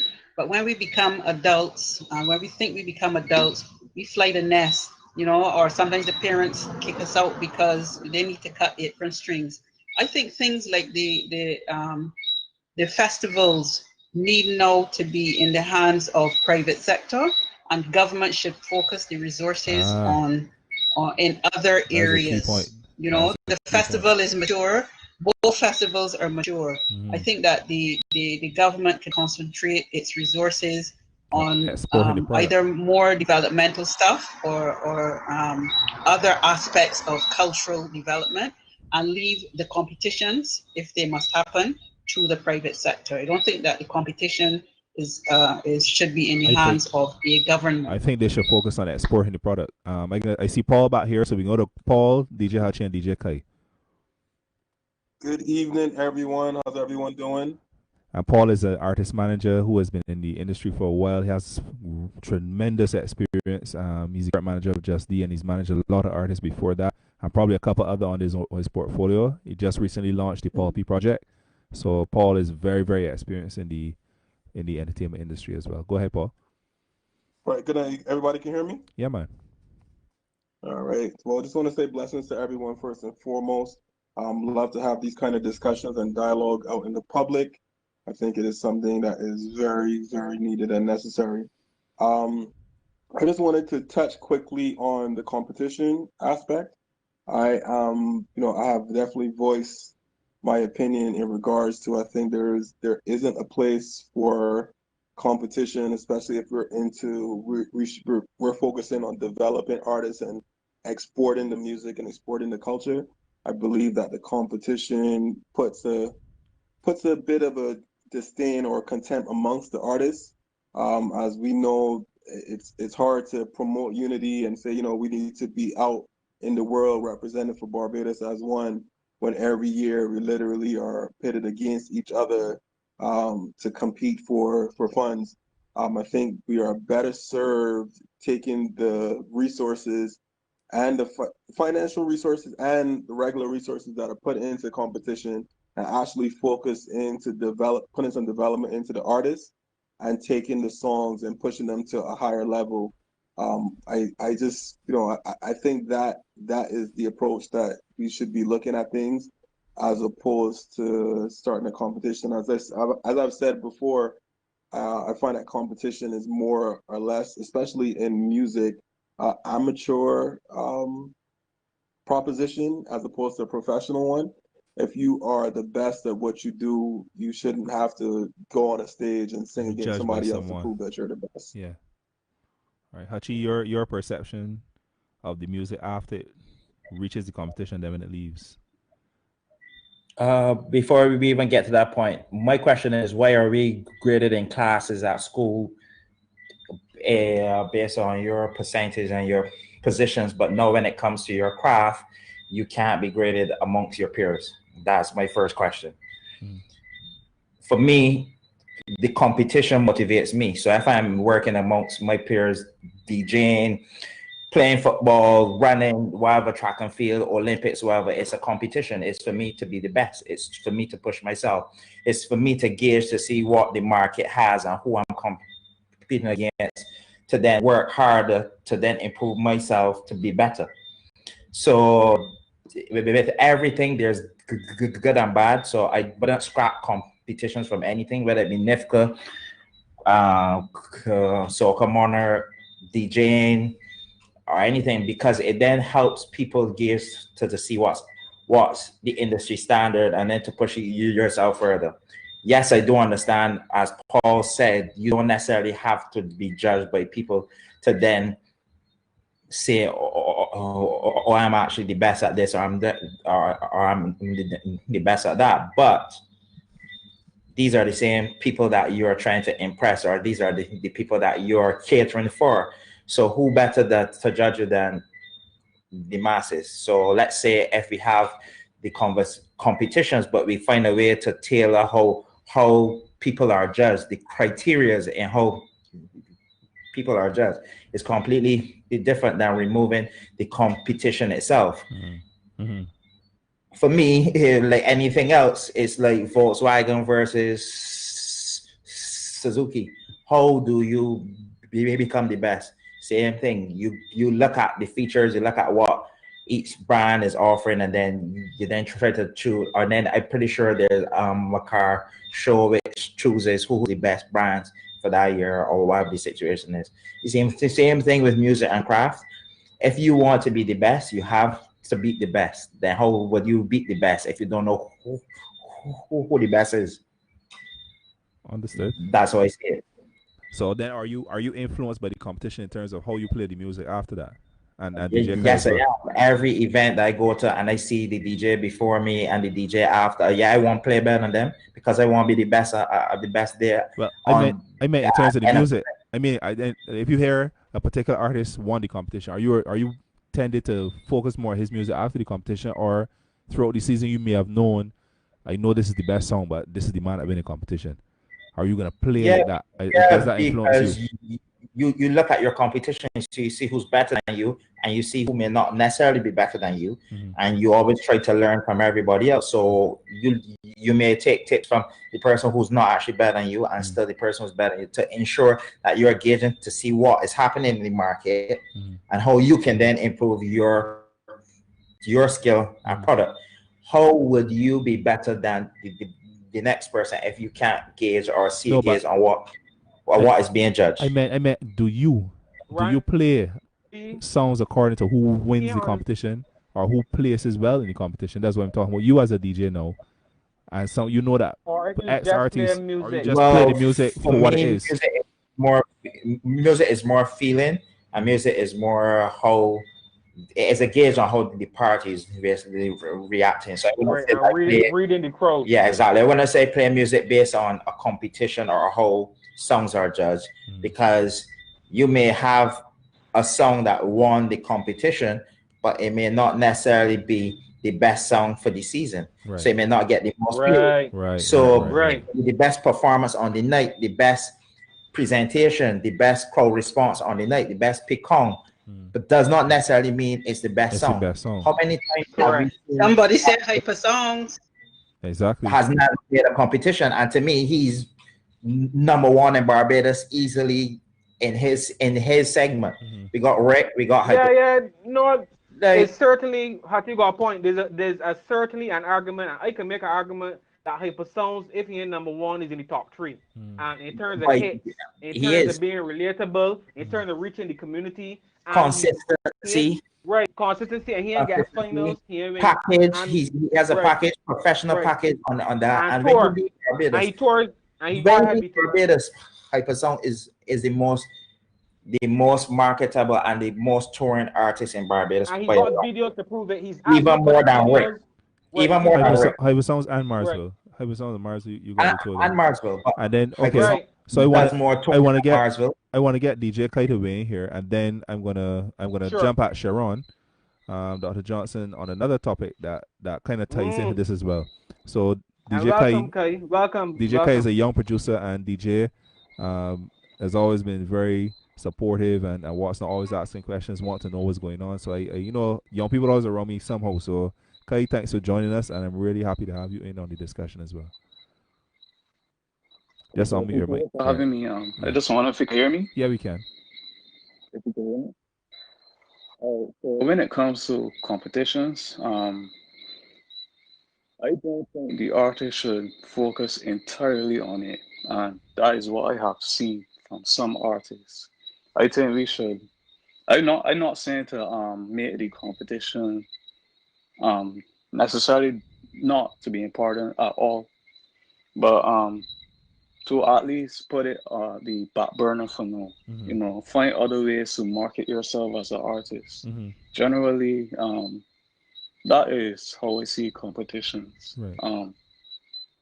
So don't focus entirely on the competitions. Just find other ways to work on your market package. yourself. Right. All right. So where we want to go with this point now is at Dr. Johnson, and to ask her if I want us to tie in all the arts, because unfortunately the majority of persons here are music oriented, but I still want us to have art in general included. So did the competition and the monetary reward from competition subdue and submerge and kill the other artists in a sense? Not kill them because they're not dead, but did they push them in the back? And by extension, how do we educate our society about the art going forward? This is a whole nother conversation for a whole nother time. But that's how this discussion goes. We move. Yeah, we are constantly moving. I tell you something, Randy. How the arts viewed in Barbados has been, it's worrying. It's worrying. We talk about educate people about the arts. First and foremost, it starts in your home. Yeah. Because we have the arts really don't receive, even in the culture sector, and Andrea will tell you, having worked in government, the sector does not receive the same kind of funding from central government. It does not get the same kind of push that other traditional sectors like agriculture or tourism would get. For the most part, you find parents wouldn't want their children to get involved in the arts because the arts is still seen as something you do as a hobby, or if you are not academic. Yeah. And we have to get past that, and that is part of the whole teaching to tell children, okay, look at Rihanna. Here you've got Rihanna. Everyone cannot be a performer. Around Rihanna, she might have 50 to 60 people around her who contribute to her being Rihanna. That is part of being in the arts, whether you are the legal person doing her contracts, her makeup artist, her costume designer, all of these things, her backstage person. So it's about showing people know there is money to be made from the arts. That can be a viable occupation. And we have not reached that point as yet. So you still have small numbers of students at our bar center, small numbers of students at BCC. In some cases, you might have in the master's program at Arabar Center, you might have 3-4 people. I mean, and the numbers dwindle because I don't think we our parents have enough understanding of what the arts can do, and they only think in terms as well as the arts just being you're just doing it on a side thing, and some artists are to blame for that because some artists say I do a little side thing. There's no such side thing when you're in culture. It is you're working every day when everyone is asleep. You are up thinking of the next big thing because you're going to get past that next big thing. You just finish something, you got to start making money the next day. So there's no side thing. So it is a whole sort of education we have to do throughout the society at every level. Within schools, to let schools understand that the arts got a role to play. And we haven't really talked as yet about music and art in every school, but it is something that bothers me as someone who's been in the sector for a long time, that we keep spinning top and mud and going around and around and around in a circle. And we're talking about building a creative economy and creative industries.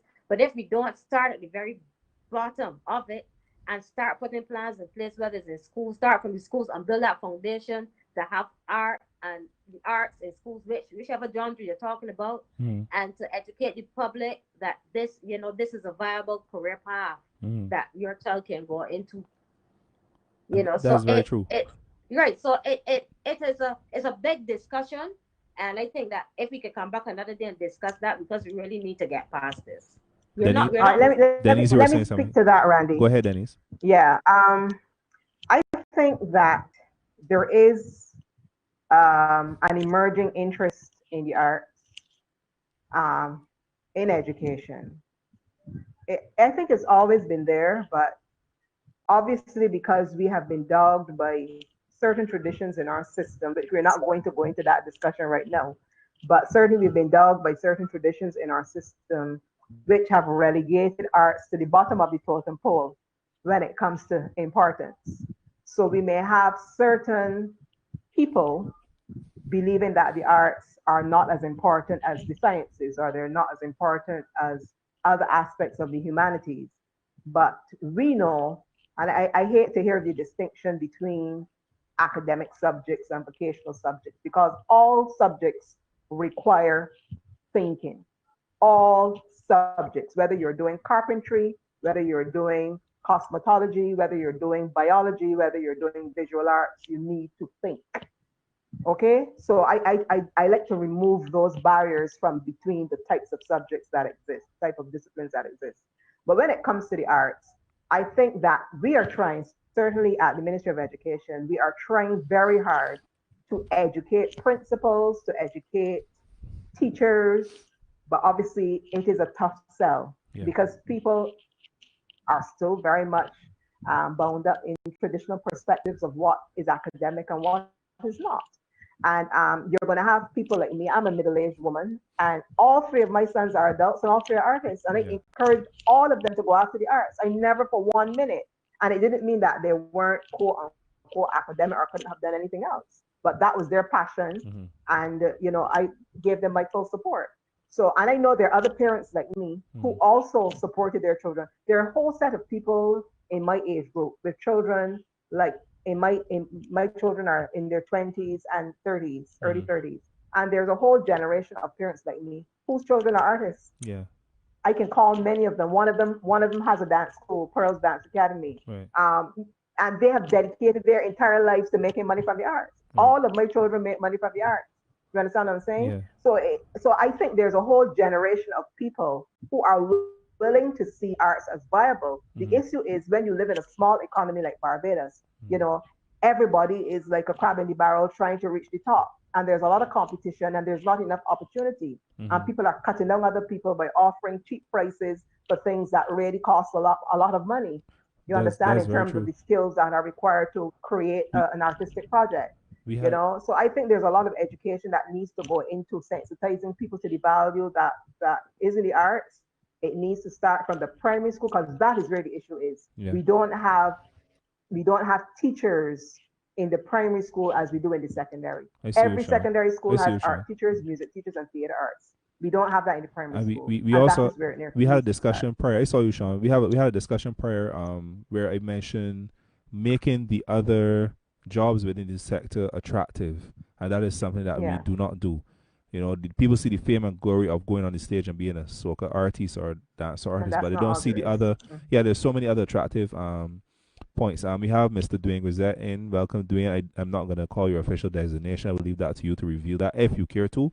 You don't have to. No, You can be no, here in no, no, personal no, no, capacity. no, no, no. That's No, what. All listen right, to hold on, me. Sluggy. That's why I said it is up to you to review that. Welcome to Dwayne Everyone, Grisette. everyone, We're gonna go to Sean. right, I won't reveal it, but I've said it on radio millions of times, That'll be up to so Dwayne. everyone knows. Everyone who comes in here, they have their choice to So reveal the Good night, Dwayne official wants panel. designation or Good not. night. Dwayne wants Good night. Go ahead, Good night, Sean. panel. Good night, everyone. Good night, Dwayne. Go ahead, Sean. Wait, hold on, Dwayne. Dr. Charles, you spoke about the arts being viable as a business and a money making venture. I think Dr. Johnson also talked about the creative economy. Now, there's something that I always wonder about. And I'm glad Dwayne is here because he's a perfect person to speak to this. Oh boy. Now, I know artists, they buy, when they're working on an art piece, artist liaison. they would go, they would go and buy their canvases and craft wares and create their art pieces and stuff. But I find that we have a competition during crop over for artists performing soca and calypso, vying for $100,000 as well as multiple events that they would participate in throughout the festival, as well as going overseas and performing in different festivals all over the world. Now, but the very next year, those artists are going to be looking for sponsorship to raise money to record 2 songs. And I always ask, is this a viable business when an artist just had a whole season and still got to find money again from somebody to get 2 songs to make money again for the next year? And I always ask that question, like, what did you do with your funds from last year to invest in yourself for the next year? But Because how can you be so reliant on sponsorship every single year? Did they actually make money, or did the expenses overrun the revenue? Right. So I'm glad that Dwayne is here because he's the perfect person to answer this Let me question. allow Andrea to make a point. Andrea had a point up as well just before Dwayne came in. So Andrea, go ahead, and then we'll go to Dwayne. Yeah, I want to drop another bomb, but it is going to take us in a different direction. So can I defer to Dwayne? Let me hear what he has to say, and then I will come and say. Thanks. No problem. Go ahead, Dwayne. Good night.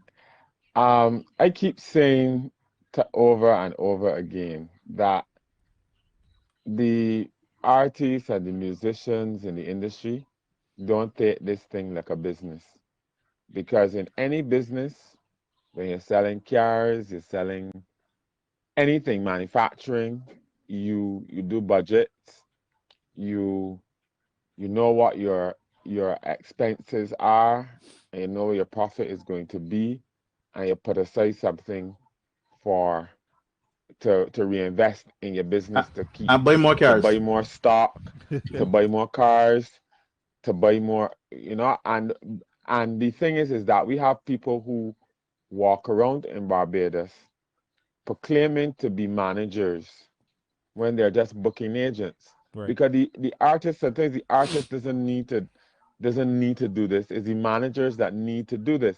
The managers is the persons who pay them, who should, when they do the bookings, they say, okay, your salary is XYZ, and this money goes in the kitty to reinvest in yourself to get your product out there, right? That's one. Two, I hear everybody knocking the competitions, right? You know what? People do not take the things for what they are and get the best out of it. Look, for instance, right? And I always use Trinidad because Trinidad is the perfect model, right? Because, for instance, I know Iowa George. Iowa has radio station.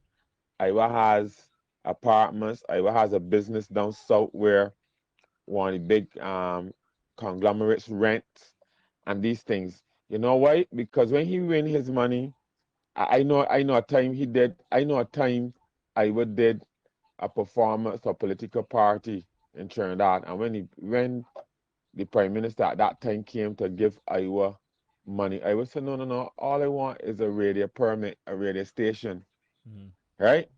He ain't want the money. He just want this piece of paper that he could open a radio station, so that he reinvesting in himself.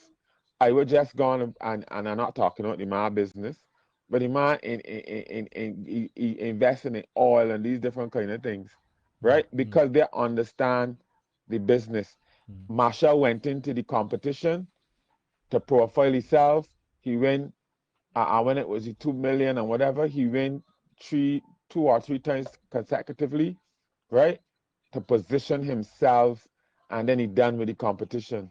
Why the younger artists can't come in the competition to make the name for themselves?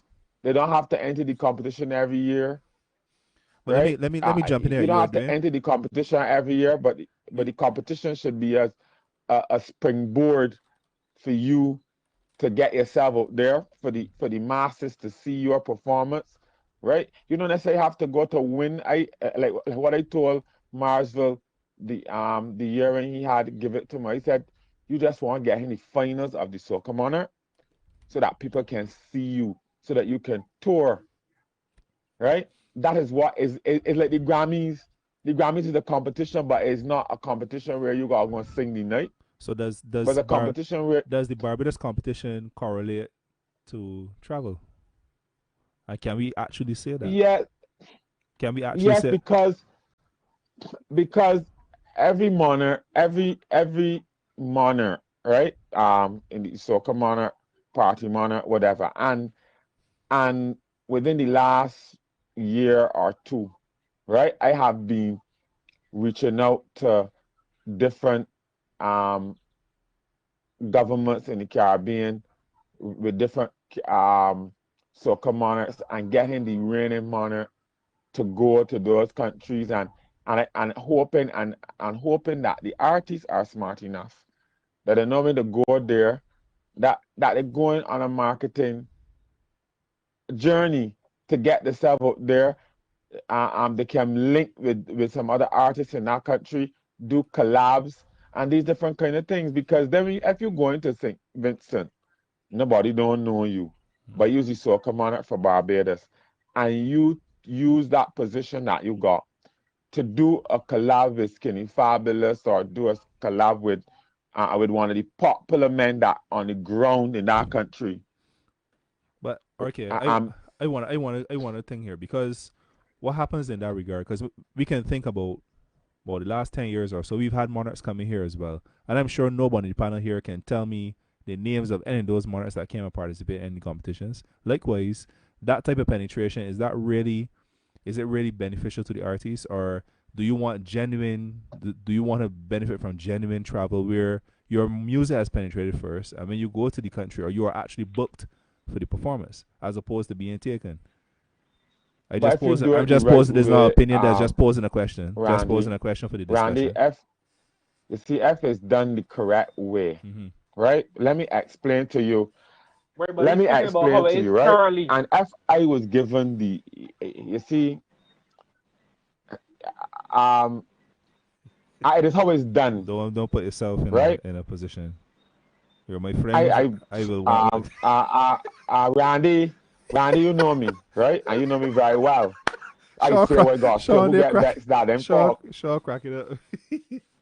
That then for whoever get vexed that then for. This is that kind of forum. We can keep I'm it, saying, we can keep it 100. We keep it 100. I'm saying, Randy, it's how it is done. It is how it is done. And I keep and Sluggy. That's our point. That is Sluggy, our point. we discussed a project, and I've been discussing this project with you for the last year. Yes. I speak to the powers that be, right? And they push me in the direction of other people, white man, right? And the white man understand it up to now yet. What trying to tell he right? How a lot of people in this country know about Destra Garcia. How a lot of people in this country know about the same Iowa George, right? How a lot of people in this country know about the same Marshall, right? You know how they knew? They had a show years ago, right? That are called Spectacular. Yeah. When Frank Martin, when Carnival in Trinidad done, Frank Martin used to pick up a group of artists out of Trinidad. He used to come to Barbados, St. Lucia, Grenada, Antigua, right? And he used to have 6 weeks solid promotion of the music, right? He used to buy radio programs on the radio, right? You know, and cooking. send a pre-recorded half an hour, right, of the artists he want to push, right? He created that awareness for those artists. That's how we know about Destra. That's how we know about Chinese Laundry. That's how we know about Chris Garcia. Yes. Right? Trini Michael Jackson. The Trini Michael Jackson, because of Calypso Spectacular. Correct. Right? And I said to them, look, and this is and you know what? This COVID period, when this COVID thing done, this could be the excellent opportunity for we to roll out something like that for the artists. Right? And the artists can understand, because if you hit in Grenada or you hit in Guyana, right? You can hit the ground and you're gonna try to get your music. The people gonna see, put a face to the song and these different kind of things. Right? Nobody ain't gonna know you, or nobody ain't gonna know about your music if it's not exposed. So it's not the competition, it's how it is done. So right, it's how it is done. So and cool. exactly what we were saying before, because if you look at I get you, Hachi. Hyper Songs, if you look at Hyper Songs, he has never made the finals for any competition in Barbados. He is also still the most popular Bajan artist outside of Lyric. So competition does not necessarily define who you are or where you're going or how you do it. What you spoke about there just now is more marketing and a product and proper management than a competition. So exactly, can easily be pushed aside if you're trying to export a product. However, competition can be used to gauge your skill set in terms of performances, music structure, writing structure, crowd response, growing as an artist amongst your peers within your market. And then you prepare yourself for the International Soca Monarch after winning in Barbados. But so it's probably how we use competition then. Entering your song in that competition. But competition does not define your point, it does not define your jobs, it does not define how much you're booked. For example, yes, people want to see, okay, just at school, we go to University of West Indies, you go to University of Cambridge or whatever the case is, and you want to see the certificates and the achievements that that person has. And that is what you may put in your press kit to sell yourself. Or reigning Soca Monarch of Barbados, reigning Bashment Soca Monarch of Barbados. However, in the age of technology and social media, I can create content for myself which is not accessible to any person in the world who can say, okay, this person is an amazing artist. I want him on my show. I need him on my show. And this also goes back again to what you were enforcing, which has nothing to do with competition. It's the marketing, it's the package, it's the management of the artist who then determines how the altitude of what you're actually doing and what you're selling. So competition and marketing, two completely different things. They may not necessarily, they can go actually go. Right. So it's just how it's used. It's how it's used.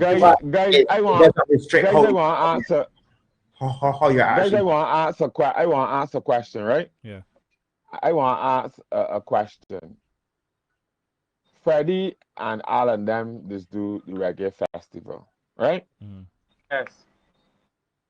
I've seen Freddie brought CDs at that time to the radio stations and say, this artist I want to bring to Barbados. We never hear an MOT before. We don't know who this body is. But what has happened is that because he want to bring this body here for the reggae festival, he then the DJs on the radio station let's push this artist for Freddie. Make this artist the biggest thing since sliced bread. Right? Then you got all the other DJs in effect playing the music and different things. And then you make that artist to come here to perform. People want, so what you want to see he. Right? And like, you know, as Hachi said earlier, it is about, you know, you're putting it on your catalog, you're putting it on your resume. You know, like when you go for a job and you put down, oh, I got a associate degree, whatever. People then say, oh, this CV look exciting. Let me call this man for an interview. Right? You have, and don't forget, yes, and don't forget that, and a lot of people just get tired with this thing, right? The reason why Bajan artists sometimes are not pushed to the max is because it's with our culture. If you go across the region and the world, right? They got Trinidadian in every country, in every city, right? That can promote a fete, a show. A majority of the promoters across the world are Trinidadians or Jamaicans, right? Yes. And like Trinidad is like a cultural hub or whatever at Carnival. So when Carnival come, everybody just fly down to Trinidad to see who hot, to plan the show for the next 9 or 10 months, right? And you know, everybody go down to say who hot, who happening, who in the soccer manner, who come in the top 3, right? And that's something our competition is not like that.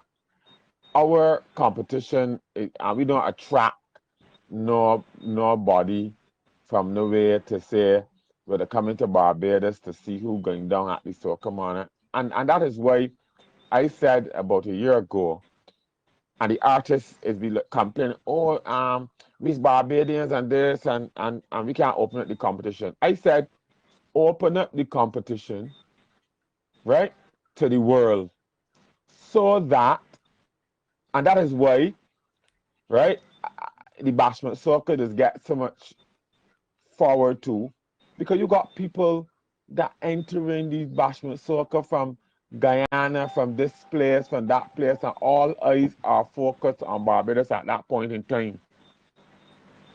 So that people can see you and then determine, well, you see that artist there, I like that artist. The first time I ever know about the girl Sita was at the bashment soccer. And every little Rick that night didn't come good. She would have been there. If I had a second place, she'd have gone home with second place. So I want to move the discussion here even further now, and we want to look at the synergy of the stakeholders within the industry, the DJ, the musician, the promoter. How can the 3 work together to benefit artists and the industry? And I'm going to pose that question to. I want to pose that to Denise, simply because I can see a perspective or a show where there's no competition. An artist is on stage, a vocalist rather is on stage. There's a visual artist painting at the same time, you know, and that in itself is a spectacle. The DJ can be a part of it, the musician, these kind of creative things. And I know Denise shares a lot of creative processes or creative concepts with me. and your perspective on how you think that that is something that we can work towards as an industry, instead of us fighting or saying the DJ is in a silo, or this person works alone, or I can't work with this group of people, etc. But how can we all come together to put on creative arts? Because this is what it's about. It's about the creative arts and not just music or soca. So Denise, over to you. Your mic, you got to mute your mic. Sorry. Yeah. I didn't realize you were addressing me, Randy. Yes, please. Yes, please. I think I lost some of you there. I didn't No, hear I was saying, you like, said how the synergy between DJ, musician, promoter, artist, vocalist / artist, and then visual artist or any type of artist, and creating a creative arts performance, which features maybe a visual artist painting while someone is on stage singing, or a musician is playing. You know, those kind of things. Cross collaboration. This is stuff I've seen already. You know, I have seen it. I've seen it. I've been involved in shows like this. But I mean on a wider scale, because we don't see that. You see that in small events. Called, I think, Art and Soul, which did something similar. You know, you had artists performing, and you had painting being done at the same time. I've seen it at ABCCI as well. So this is something that is done. It is just a matter for artists to catch the vision, right? It's just for artists to catch the vision about the importance of collaboration and you know, reducing that level of suspicion that we often have in terms of working with other people that we're not accustomed working with. Because I think there is this, obviously, you know, the singers, the musicians tend to associate with each other. They have their group, the visual artists have their group, the theater artists may have their group, etc. The spoken word artists have their group. So everybody's accustomed working within their particular group, but it's for people. I think there needs to be perhaps, I don't know, an organization in Barbados where all who are involved in the arts really come together and network to see the possibilities. And this must be more than a talk shop. Some sort of structure must be brought to it so that we can actually see how we can work together, how we can create projects together, which is beneficial to those involved. I mean, everybody's not going to make money at the same time in the same way or even the same amount of money. But you know, we don't just want to sell the idea of arts for art's sake. We know we have that aesthetic view of art. The art is there to develop us, to cause us to appreciate beauty, and to create narratives for our own stories and our own our past, our present, our future, etc. But we also want people to be able to live from art. I think creating some sort of collective that involves all of the different areas of art, the different genres of music, the different styles and art forms coming together, you know, and seeing the possibilities, catching the vision and seeing the possibilities, where we can actually put plan on paper as to how we can collaborate and how we can create projects together. I think this is something that needs to happen. It's not going to be something that you're going to be able to do overnight. You have to find people who are passionate about it, who are willing to put some risks out there, because obviously if you're collaborating with people that you don't know so well, there may be some level of risk involved, but we're not going to grow unless we take risks. Thank you so much. Andrea, you had your hand up. Yeah, I wanted to say that your question is reaching for a particular thing, and I will answer it in this way. The three categories, DJs, musicians, artists, promoters, 4 categories, they have to see the benefit to themselves first. So if they think that the cross collaboration can benefit them, particularly financially, then it will happen naturally. Denise is right. Such collaborations happen not as frequently as I think we would like to see, because we understand the benefits of that cross fertilization in the arts. And the answer to her question, where has she gone? Oh, she's being blocked by my own image. The answer to that, it can be found in the Bridgetown International Arts Festival, which was started this year. As a matter of fact, the inaugural event happened just before we got the lockdown, and was one of the last few public events at which people could gather in their numbers. Unfortunately, March 16th, I think it was, or 15th, around there. 14th, yes. Right. And that happened along with the Caribbean Fine Arts Fair, and was open to all types of practitioners. We even had a reggae performer who was supposed to be backed by a DJ on stage. We had music bands. The Allen School Pop Band actually opened the event. We had dance, we had a reggae band, we had spoken word artists, we had literary artists reading their work, and some wonderful stuff, performances, not stuff, came out of that Bridgetown International Arts Festival. The call will go out again a little later in the year after we have settled down, and it is likely to again happen in March. So, Denise, I would encourage you to look out for it and encourage you and your children to participate. And all the listeners of Barbados, of course. We can talk about that another time. But now that I have the microphone, I wanted to say that to your question, Randy, of should the arts in general be in the schools? Was that the question? I want to ask, aren't there? Still at primary school, don't we have music? No? Well, this is the bomb that I want to drop now. Because if there aren't, still. Some primary schools got music, not all. Yeah, I can let Denise can speak to that directly, as she's the education officer for the arts. Let me drop my bomb first. No problem. Go ahead. Denise and I are in the same, and Sharon are in the same age range. Randy and Sluggy, and you're not far behind. Sean, I'm not sure how old you are. Hachi said that he's 32. Dwayne must be 110. But we all came through the system, and we are now in a position of being policymakers. So we cannot now be saying after this competition, there is no art and music and dance in all the schools. We can't. We would be an embarrassment to the people who came after us. The power is in our hands now to shape that kind of policy. So we can't now for another generation, let another generation come along and say there's not enough music teachers in the primary school, there's not enough art teachers in the primary school, there's no dance and theater at secondary school, etc., etc. Not if we are going to continue to position the creative sector, and not if the expression of our culture is going to be important to us. We cannot drop the ball, not this generation. Go ahead, Denise. So. Yes, I agree. We do have the arts in primary and secondary school, but obviously the organization of teachers across primary and secondary is different. Have an individual who's not necessarily trained, who may have an interest in singing, they may be a choir director in their church or whatever, and they're the ones to why are you laughing? They're the ones who do the music. Denise, I'm interrupting you.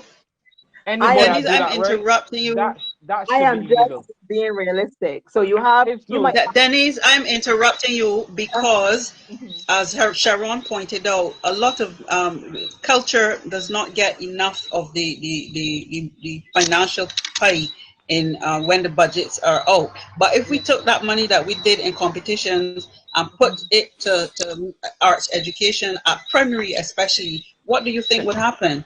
Yeah, I agree. For example, probably. It's something that we're actively trying to change, because we do want to see trained teachers at the primary level in the arts. I think that is where we need to go. I think that's the next stage that we need to go, where we see trained teachers. We can have, just as we have specialist teachers at the secondary level, we need to have specialist art teachers. Not everyone can teach art. Not everyone can teach music. And if we have to give those subject areas just as much respect as we would give mathematics and English, because we're not going to take anybody to teach math or to teach English or to teach science. So we have to give that respect. Good. I agree with you. I agree with you, Dr. Charles. And let me jump in here quick to say that I am a primary school music teacher for the past 3 years.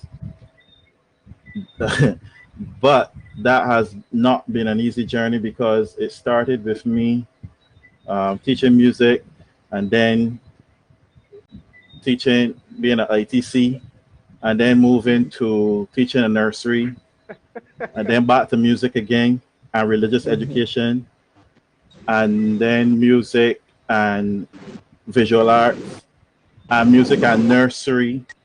So somebody might on and causing some. Yeah, we're getting some feedback. You can just Good. So it is gaining, and my colleagues in the primary school system in music, they have been increasing, and I think this might be due to the recognition that the music teachers are now getting for their professional specialist qualifications. So we're now gaining that paper respect, I call it, that somebody with a degree in mathematics is just as important as somebody with an associate degree or post that in music or art or even PE. And right now, last year, September, Erdeston has restarted their teacher training for music teachers, art teachers, and PE teachers, so that music teachers can now be trained just like how a normal primary school teacher would go and do DIPED, or secondary school teacher. Now there are specialized teacher training courses for music and art teachers, which is a good step. I mean, obviously, because that it is something that had no started back, I call it no started, that there are some kinks to work out and stuff, but it can only get better from here if the current mandate continues, as it relates to wanting a music and a specialist teachers in every primary school, so that by the time you get, because what happened, I taught in secondary school first, and what happens is that when a child gets the first form, the music teacher is teaching music as though the child has now been exposed to it for the very first time, like it's never been done in primary school. For me, that started when I was a student. For me, that started music when I was 5 years old. This was very frustrating to have to start all over from the beginning again in first form. Now, when we see that increase of music teachers happening in primary school, where let's say the first year secondary school syllabus is starting maybe from a class 2, then we can really see some development happening in the arts, hopefully. and also and also this would probably increase that acceptance of parents and other people in Barbados in general, where they hold in the same with the same veneration that they hold the what we call the academic subjects. They see music and art on par and a viable career path and option. And even if not a viable career path and option, I mean, for me as a music teacher, all I really want is for a holistic buy-in and appreciation for these artistic subjects being just as important and equal as the English and maths, because I think there's an overemphasis on this English and maths thing. And I just want people to realize it's just as important to make a well-rounded citizen. Even if they're not musicians, even if they're not artists, they can better appreciate the world that they live in, you know, when these things are seen to be all important. And that's my take on it from a primary music teacher currently who has been a secondary music teacher. Well, I taught at BCC as well. So primary, secondary, and tertiary. And I think that we can really change that if we see that increase in specialist art teachers from young people who are teaching the arts that know about the things that they're teaching, empirically, I should say. So that's my whole take on it. If we really want to see a change, it got to be a whole country buy-in to that importance.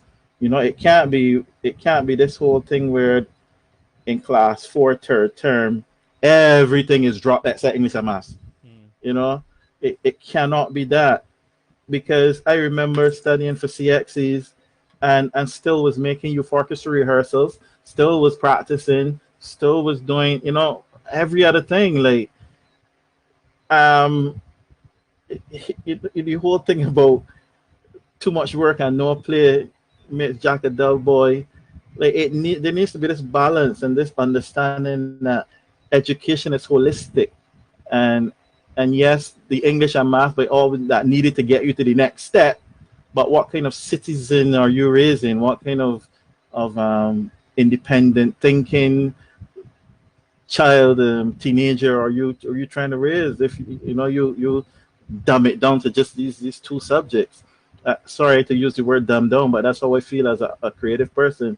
I remember a minister some years ago, in the introduction of the Cultural Industries Bill, was quoted as saying that the Cultural Industries Bill was created for those cultural practitioners who are less academically inclined. And I felt very, very offended, because I chose to be a cultural practitioner. There's not a default. There's not I was not good at school, so let me go to this thing. And, it's not a vocation that like you just fall back on, and you ain't do too good. You can't really think straight. So let me do this. And we need to really change that mindset that when it comes to the arts, that there's something lacking with you academically. No, we choose this. You chose to do it. You know what I mean? So, right. It's not like we can't no longer be thinking that the creative industry is a default choice and something that you do just because you gotta find something to do because you ain't really do too good at school. That's so far from the truth, because reading music, I mean, an idiot can't read music. Trust me. Like reading music is almost like if you could possibly be abstract enough to understand Egyptian hieroglyphs, you could read music. No, you would say for those archaeologists and those people into paleontology and those kind of things, they're scientists and they're very well read and stuff. But I mean, to be a musician playing at the highest level and reading and understanding the intricacies of music and genres and the differences that are in, and also when it comes to visual arts, to understand like studio art. I look at studio artists and I go like, man, I ain't got a clue how you even get this thing done. The type of materials that you use to create this